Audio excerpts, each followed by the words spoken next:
Microsoft account ಯಾರ್ದೆಲ್ಲ ಇದೆಯೋ ಅವ್ರು ಈ ವಿಡಿಯೋನ ಮಿಸ್ ಮಾಡದೆ ನೋಡಿ. ಯಾಕಂತಂದ್ರೆ ಈಗಷ್ಟೇ ನನ್ನ ಫ್ರೆಂಡ್ ಒಬ್ಳು ಒಂದು ಸ್ಕ್ರೀನ್ ಶಾಟ್ ನ ಕಳಿಸಿದ್ಲು. ಅದು ಏನಪ್ಪಾ ಅಂತಂದ್ರೆ ಇದೊಂದು ಹೊಸ ಸ್ಕ್ಯಾಮ್ ಆಗಿರುತ್ತೆ.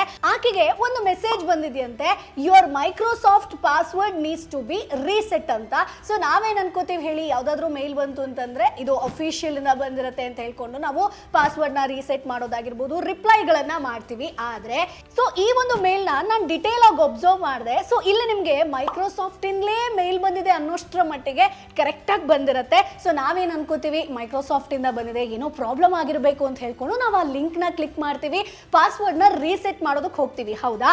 ಬಟ್ ಇಲ್ಲಿ ನೋಡಿ microsoft.com ಅಲ್ಲ ಇದು. ಸೊ ನೀವು ಅದನ್ನ ಝೂಮ್ ಮಾಡಿ ನೋಡಿದಾಗ ಎಂ ಲೆಟರ್ ಬದಲು ಇಲ್ಲಿ ನಿಮ್ಗೆ ಆರ್ ಆಗಿರ್ಬೋದು ಪ್ಲಸ್ ಎನ್ ಅಂತ ಇರುತ್ತೆ. ಅಂದ್ರೆ ನಿಮ್ಗೆ ಝೂಮ್ ಅಲ್ಲಿ ಗೊತ್ತಾಗತ್ತೆ ಆರ್ ಮತ್ತೆ ಎನ್ ಅಂತ ಹೇಳ್ಕೊಂಡು, ಬಟ್ ನೀವು ಸ್ವಲ್ಪ ದೂರದಲ್ಲಿ ನೋಡಿದಾಗ ಅದು ಎಂ ತರಾನೇ ಕಾಣುತ್ತೆ. ಸೊ ಇದು ಈಗ ಇರುವಂತ ಹೊಸ ಸ್ಕ್ಯಾಮ್ ಸ್ನೇಹಿತರೆ. ಇನ್ ಕೇಸ್ ಈ ಲಿಂಕ್ ನ ಕ್ಲಿಕ್ ಮಾಡ್ಕೊಂಡು ನೀವು ಇನ್ ಕೇಸ್ ಪಾಸ್ವರ್ಡ್ ನ ರೀಸೆಟ್ ಮಾಡೋದ್ರಿಂತಂದ್ರೆ ನಿಮ್ಮ ಲಾಗಿನ್ ಡೀಟೇಲ್ಸ್ ಏನಿರುತ್ತೋ, ಡ್ರೈವ್ ಏನಿರುತ್ತೋ, ಅಥವಾ ನಿಮ್ಮ ಒಂದು ಪರ್ಸನಲ್ ಡಾಟಾ ಏನಿರುತ್ತೋ ಅದೆಲ್ಲವೂ ಕೂಡ ಹ್ಯಾಕರ್ಸ್ ಕೈಗೆ ಸಿಕ್ಬಿಡುತ್ತೆ.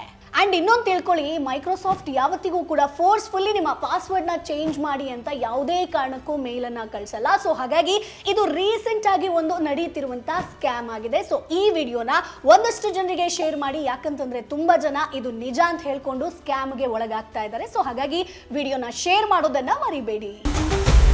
Boss Vala, B the boss.